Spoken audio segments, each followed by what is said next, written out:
नमस्कार दोस्तों, कैसे हैं आप सभी। लंबा इंतज़ार किया आपने रीट की स्ट्रेटजी के लिए। पिछली वीडियो मैंने बात करी थी कि रीट के ऊपर इफ़ेक्टिव स्ट्रेटजी लाऊंगा ताकि आपका आगामी इन 3-4 महीनों में सिलेक्शन सुनिश्चित हो जाए। और बहुत सारे विद्यार्थियों की ये मांग थी कि सर एक ऐसी स्ट्रेटजी बताइए ताकि हम उसको फॉलो करके जो भी 3-4 महीने बाद जब भी रीट हो हमारा सिलेक्शन सुनिश्चित हो जाए। तो वैसी स्ट्रेटजी का ही मैं आज प्रयास कर रहा हूँ। वैसे स्ट्रेटजी हर व्यक्ति की अलग होती है, हर स्टूडेंट की अपनी स्ट्रेटजी होती है। किसी की स्ट्रेटजी को फॉलो नहीं करना चाहिए, मेरा ये मानना है, क्योंकि हर व्यक्ति की अलग क्षमताएं होती है। हर व्यक्ति का पढ़ने का तरीका अलग होता है, याद करने की क्षमता अलग होती है, सिटिंग पावर अलग होता है। हर व्यक्ति में जब इतनी भिन्नता होती है तो स्ट्रेटजी एक कैसे हो सकती है। स्ट्रेटजी एक हो ही नहीं सकती, स्ट्रेटजी भिन्न भिन्न होती है। मैं अलग तरीके से पढ़ता हूँ, आप अलग तरीके से पढ़ते हो, हर व्यक्ति अलग अलग तरीके से पढ़ता है, हर व्यक्ति का तरीका बिल्कुल अलग होता है।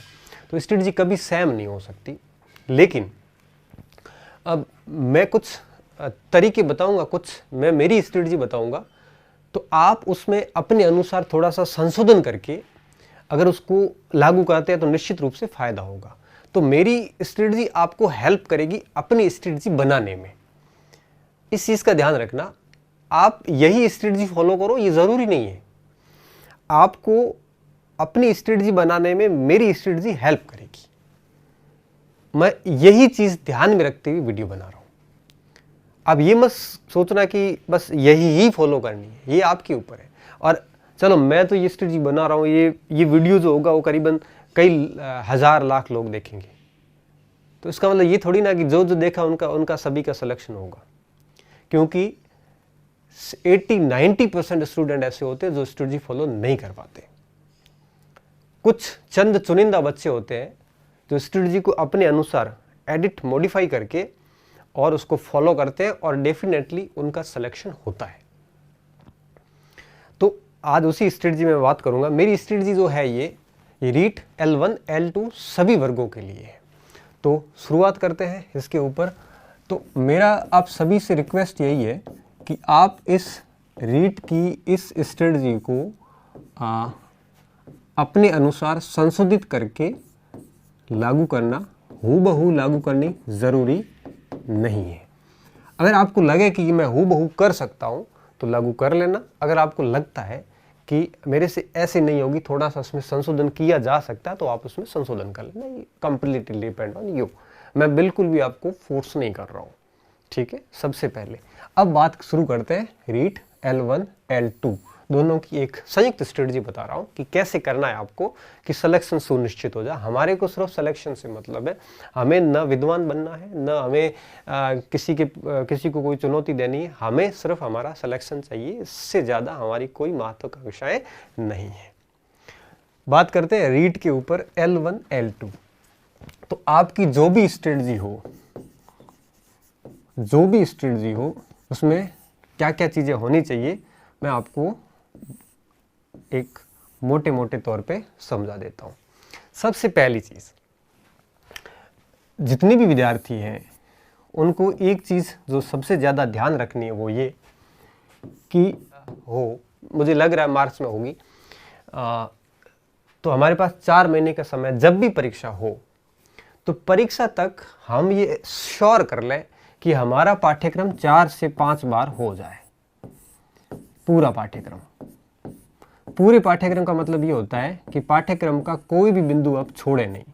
ऐसा ना हो कि एक पाठ आया नहीं और उसको छोड़ दिया कि ये बाद में कर लेंगे, ये भी बाद में कर लेंगे, ये टॉपिक ये भी बाद में कर लेंगे, ये भी बाद में कर लेंगे। और बाद में करते करते हालत ये हो जाती है कि 30 से 40% सिलेबस हम छोड़ देते हैं बाद में करने के लिए।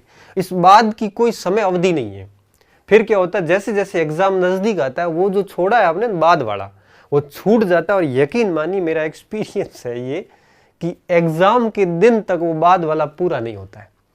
फिर क्या होता है कि लास्ट में रिवीजन का समय आता है और आप कहते हो अब वो बाद वाला वो कर लेते हैं, वो नहीं होगा फिर, और आप ऐसे उलझ जाओगे कि वापस निकल नहीं पाओगे। तो कृपया करके ऐसे बाद पे ना छोड़े, टॉपिक को क्लियर करते हुए आगे बढ़े, क्योंकि अभी वही समय है, वो जो बाद में आप तय करते हो ना, वो अभी समय है कि आप उसको अच्छे से पूरा कर दो। अभी समय है, पूरा कर सकते हो।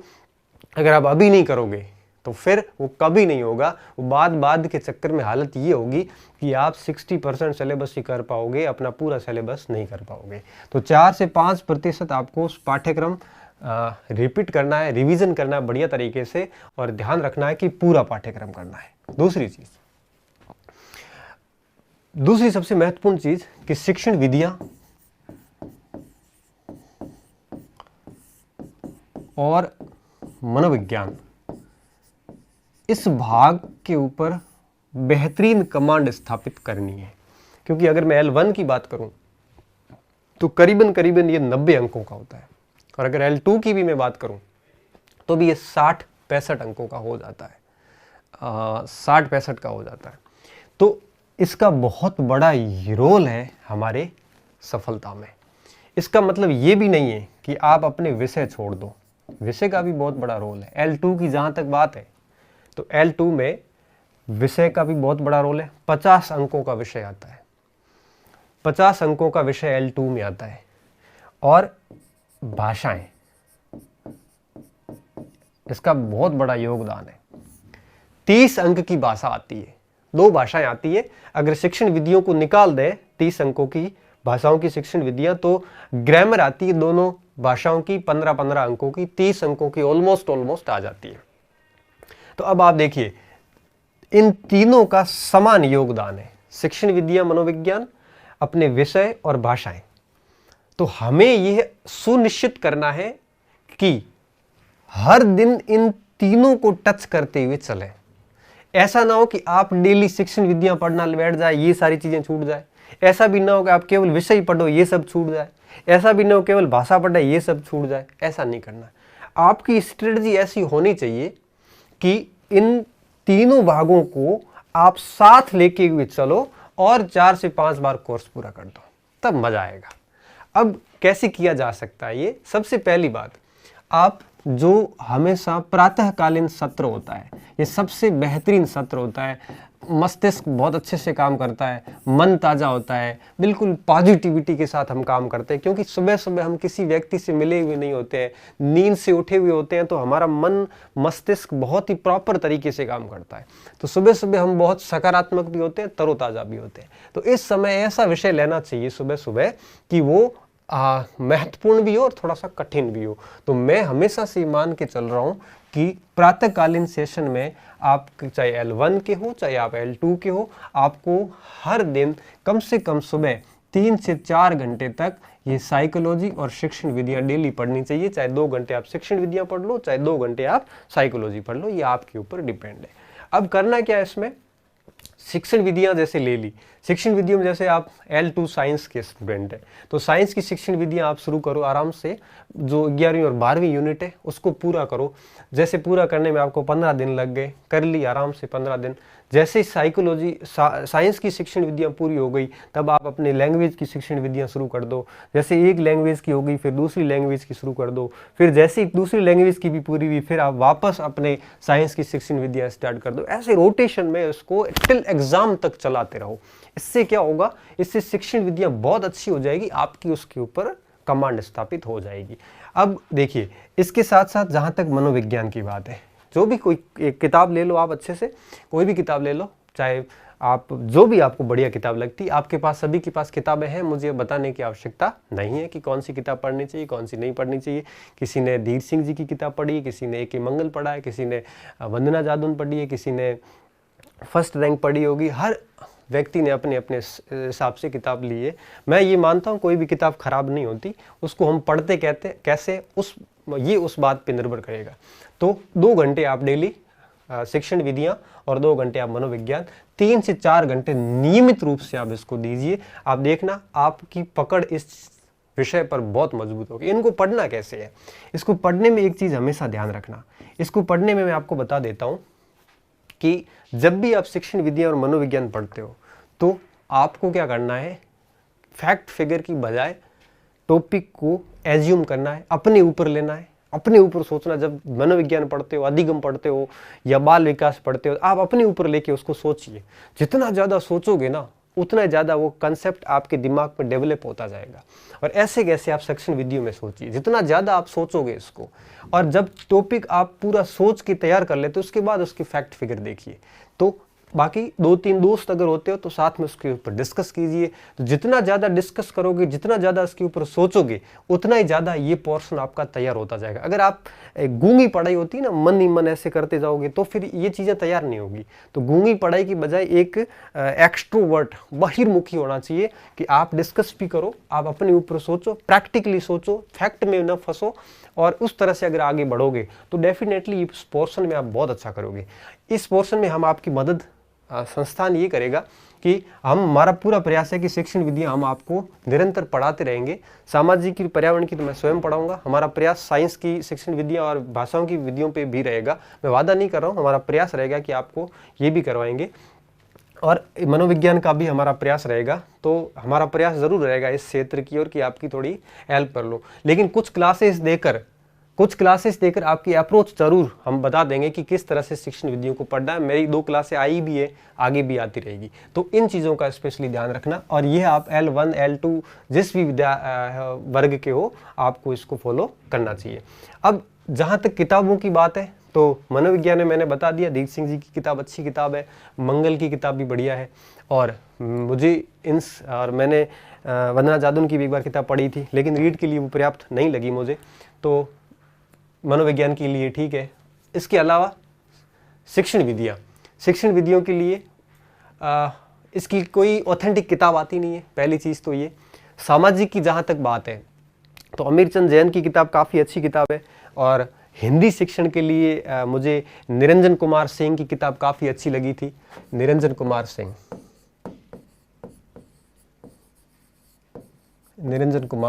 सिंह, ये भी हिंदी ग्रंथ अकादमी की है, हिंदी ग्रंथ अकादमी। और सामाजिक के लिए मुझे अमीरचंद जैन की किताब अच्छी लगी। इसके अलावा साइंस और गणित वालों का मुझे पता नहीं है। बेहतर यही होगा कि कोई भी गाइड लेके भी आप उनको पढ़ सकते हैं। 2 ऑथेंटिक किताबें आती है मेरी नज़र में। बाकी जितनी भी शिक्षण विधियाँ हैं, पर्यावरण हो वगैरह हो, आप कोई भी गाइड लेके बेहतरीन तरीके से उसको तैयार कर लो। अब सुबह का ये 3-4 घंटे बीत जाने के बाद में, जैसे सुबह 6-7 बजे उठ के आप काम करते हो तो 10-11-12 बजे तक आप इस सारी सिस्टम से फ्री हो जाओगे।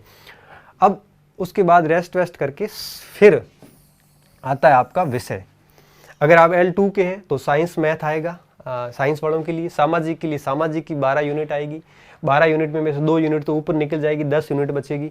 और अगर आप पर्यावरण के हैं तो आपके पर्यावरण मतलब L1 के हैं तो आपके पर्यावरण और गणित यहाँ पे आ जाएगा। तो कहने का मतलब ये कि जो विषय है इसको आप दोपहर के बाद, या यूँ कहिए कि सायंकाल में इसको आप समय दो, क्योंकि इस समय दिमाग थका हुआ भी होता है। आप इसको सायंकालीन नींद लेके एक बार उठ जाओ आराम से, और शाम को 3-4 बजे वापस पढ़ाई करने बैठ जाओ। तो शाम को 3-4 बजे से लेके शाम को 7-8 बजे तक करीबन आप 3-4 घंटे इसके लिए निकाल लो। अब इसमें आपको क्या करना है, इसमें आपको अपना विषय तैयार करना है। अब आप विषय तैयार कर सकते हो आराम से 3-4 घंटे में। अब आप साइंस के हैं तो उस हिसाब से सेट करो कि 10 यूनिट आप पूरी कर लो। अगर आप SST के हैं तो 10 यूनिट तैयार कर लो। अगर आप L1 के हैं तो आप पर्यावरण इतना ज़्यादा महत्वपूर्ण रोल नहीं निभा रहा है। आप गणित पढ़िए इस समय आराम से, गणित के साथ में पर्यावरण का 1-1, 2-2 टॉपिक पढ़ते रहिए। पर्यावरण में क्या क्या पढ़ना है मैं आगे आपको बता रहा हूँ कि पर्यावरण हमारे लिए कौन कौन से टॉपिक ज़्यादा महत्वपूर्ण है। तो सायंकाल में आप अपना विषय देखिए। अब देखो, विषय में जहाँ तक बात है, तो विषय में जहाँ तक सामाजिक की बात है, मैं सभी की बात करूँ, SST की बात है, तो SST में सभी विद्यार्थियों को मैं कहूँगा कि 6ठी से लेकर 10वीं तक की जो माध्यमिक शिक्षा बोर्ड की RBSC की किताबें हैं, Rajasthan board for secondary education, RBSC की जो पुरानी किताब है, पुरानी का मतलब ये हुआ कि अभी तो NCERT लागू हो गई है। NCERT से पहले हमारी जो किताबें चल रही थी पिछले सत्र में, ये 6ठी से 10वीं तक तैयार कर लो। और इसके अलावा आप अगर पैनोरमा की गाइड पढ़ लेते हो तो बेहतर है। बस इन 2 के अलावा कुछ भी नहीं पढ़ना है। ये मैं क्यों बता रहा हूँ पैनोरमा इसलिए बता रहा हूँ कि कुछ ऐसे टॉपिक है इनमें SST में जो इन 6ठी से 10वीं नहीं मिलते, तो वो आप यहाँ पढ़ लो। तो कहने का मतलब ये कि यही पढ़ लो। अभी आप अगर NCERT पढ़ी है तो आप NCERT पढ़ सकते हो, नुकसान नहीं है। लेकिन यहाँ पे मैं आपकी सहायतार्थ ये कर सकता हूँ कि आप अपने स्तर पर ये अच्छे से करिए नहीं है क्योंकि इसके अलावा इसको पढ़ना है। ये एनसीईआरटी वैकल्पिक है, अगर आप पढ़ सकते हो तो पढ़िए, आपका नॉलेज एनरिच होगा, नुकसान नहीं है। और आप किताबें मत लाइए एनसीईआरटी की, अब मैं पढ़ाऊंगा उसको साथ साथ में आप आराम से पढ़ते रहिए, ज़रूरत नहीं है। ये ज़रूर कर लेना, ये दोनों चीज़ें आप कर लेना। ये सामाजिक वालों के लिए। जो साइंस के विद्यार्थी हैं उनको, उनके बारे में मुझे इतनी ज़्यादा जानकारी नहीं है, फिर भी मेरा अनुमान ये है कि वर्तमान में जो भी एनसीईआरटी की किताबें हैं, अगर आपने एनसीईआरटी पढ़ी है तो एनसीईआरटी, या बोर्ड पढ़ी है तो बोर्ड, क्योंकि साइंस का सिलेबस ज़्यादा डिफरेंट नहीं है, तो उससे आप छठी से लेकर 10th तक का, या हो सकता है तो 12th तक का आप मैथ, बायो, फिजिक्स, केमिस्ट्री जो भी है वो सारी प्रिपेयर कर लोगे तो आपका इसमें ये हो जाएगा। और तीसरा आपके अगर बात करें पर्यावरण की, पर्यावरण के अंदर शिक्षण विधियों को छोड़ के, शिक्षण विधि तो पूरी पढ़नी है, पर्यावरण के अंदर आपको मेजर टॉपिक देखने हैं, क्योंकि इतने सारे 65 टॉपिक है, सवाल 15 आते हैं वहाँ से। तो आपको क्या क्या देखना है मैं आपको बेसिक चीज़ें बता देता हूँ। एक तो आप जलवायु वाला पाठ अच्छे से तैयार कर लो, जलवायु राजस्थान वगैरह की सारी आ जाएगी। इसके अलावा जैव विविधता का पाठ बढ़िया तरीके से तैयार कर लो, यहाँ से आपके 4 से 5 क्वेश्चन आ जाते हैं। जैव विविधता के अंदर जितने भी राष्ट्रीय जीव वन्य जीव अभ्यारण्य है, चाहे वो जैव विविधता क्षेत्र है, चाहे आर्द्र भूमि क्षेत्र हो, चाहे वो आपके राष्ट्रीय राज्य पशु वगैरह वो हो, ये जैव विविधता का टॉपिक बढ़िया तरीके से तैयार कर लो। इसके अलावा राजस्थान के उद्योग वगैरह ये तैयार कर लो। इससे क्या होगा, राजस्थान का एक उद्योग वगैरह का सवाल आ जाता है। इसके अलावा आपको क्या करना है, एक उपभोक्ता जागृति का पाठ बढ़िया तरीके से देख लो, यहाँ से एक क्वेश्चन हर बार ही आ रहा है। इसके अलावा आप सहकारी समितियों वाला पाठ कर लो, यहाँ से भी एक सवाल छोटा सा बन जाता है। सहकारी समितियों वाला पाठ कर लो।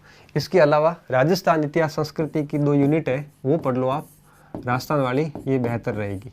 इसके अलावा आप 6ठी से 8वीं तक की साइंस पढ़ लो, विज्ञान ये पढ़ लोगे तो 5 क्वेश्चन साइंस के आ जाते हैं। अब देखिए 5 क्वेश्चन साइंस के आते हैं, 5 प्रश्न जैव विविधता से आते हैं, 10 तो हो गए ये, फिर 1 1 1 1 1 15 क्वेश्चन हो जाते हैं। तो कहने का मतलब ये है कि जलवायु कर लो, जैव विविधता कर लो, उद्योग कर लो, उपभोक्ता जागृति देख लो, सहकारी समितियां और मरुस्थलीकरण,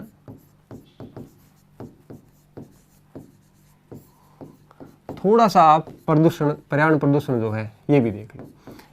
अब ये टॉपिक इतने कर लोगे तो आपको ये जो आवास है, संस्कृतियां हैं, और अगर सामाजिक बुराइयां थोड़ी सी देख सकते हो तो वो भी आप देख लेना। बाकी अधिकांश टॉपिक जितने भी है, जो सफाई कर्मी, गाड़े वाले, कोई सब्जी वाले, ये जितने भी आवास निर्माण सामग्री, भारत के कपड़े, आवास, ये सारे टॉपिक आप छोड़िए, फालतू कचरे में फंसना मत। बेहतर यही होगा कि आप ये टॉपिक जो है, इन टॉपिक को अच्छे से तैयार कर लो। पर्यावरण, और ये किससे करने, आप किसी भी गाइड से भी कर सकते हो, आप लक्ष्य से भी कर सकते हो। मेरा यहाँ पे प्रयास रहेगा L1 वालों के लिए कि मैं आपको इसमें से मोस्टली टॉपिक, जैसे पर्यावरण की शिक्षण विधियाँ पूरी होगी, ये टॉपिक मैं सारे आपको करवा दूंगा। ये भी आज से शुरू कर दिया, ये भी मैं करवाऊंगा आपको। आप साथ में कोई भी गाइड देख लीजिए, लेकिन जैसे ही मैं पढ़ाऊंगा तब आपके ये टॉपिक मैं अच्छे से आपको बता दूंगा। तो अब देखिए मैं वापस आ रहा हूँ इस पॉइंट पे। तो सायंकाल में आप 3 घंटे अपना विषय देख लीजिए। विषय में मैंने बता दिया कि SST में क्या करना है, साइंस में क्या करना है, और आपको अगर आप L1 के हो तो पर्यावरण में क्या करना है। उसके बाद आती है भाषाएं। 2 भाषाएं आपको लेनी होती है, 2 भाषाएं लेनी होती है। एक भाषा तो आपकी मीडियम ऑफ इंस्ट्रक्शन होगी, मतलब ये होगा कि आपका जो स्नातक के अंदर जो मीडियम रहा है, जैसे मेरा हिंदी मीडियम था तो पहली भाषा मेरी होगी हिंदी, और दूसरी भाषा मेरी जो भी पसंद की है वो मैं लूँगा। मुझे अगर हिंदी अच्छी भी लग रही है तो भी मैं दूसरी भाषा हिंदी नहीं ले सकता, क्योंकि 2 भाषाएं नहीं ले सकते आप। दूसरी भाषा मैं संस्कृत भी रख सकता हूँ, मैं इंग्लिश भी रख सकता हूँ, मैं पंजाबी भी रख सकता हूँ, मैं उर्दू रख सकता हूँ, सिंधी रख सकता हूँ, जो भी ऑप्शन लिस्ट में है दूसरी भाषा आप कोई भी ले सकते हो। इन भाषाओं में फिर क्या होगा, इन भाषाओं में आपकी 30 नंबर की शिक्षण विधियाँ आ रही है, जो अपन सुबह के सेशन में ही कर लेंगे।